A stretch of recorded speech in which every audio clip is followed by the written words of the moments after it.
سوال یہ ہے، قربانی کا جانور ادھار لے کر یا قسطوں پر خرید کر کیا قربانی کی جا سکتی ہے؟ جواب عرض یہ ہے کہ بالکل قربانی کا جانور ادھار یا قسطوں پر لے کر قربانی کی جا سکتی ہے۔ پہلے تو یہ ہوتا تھا کہ لوگ گاڑیاں یا بائک یا یہ چیزیں قسطوں پر یا ادھار لیتے تھے، تو اب جانور بھی لے لیتے ہیں۔ بہرحال بعض صورتیں ایسی بنتی ہیں جن میں فقہاء کرام نے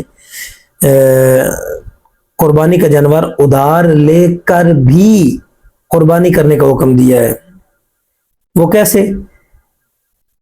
مثلا بندے کے پاس نصاب کی ملکیت، اس کے پاس سونا ہے یا اس نے کوئی ایسی چیز رکھی ہے بیچنے کے لیے، پرافٹ کے لیے، جو ٹھوس شکل کے اندر ہے کہ اس سے جانور تو نہیں خریدا جا سکتا، البتہ کوئی چیز بیچ کر اس سے رقم پرافٹ لے کر وہ بندہ جانور خرید سکتا ہے۔ یا پھر اگلی صورت یہ بنتی ہے، وہ بندہ صاحب نصاب ہے، اب وہ کسی سے ادھار رقم پکڑ لے اور قربانی کر لے، بعد میں اس کی رقم کو لوٹا دے۔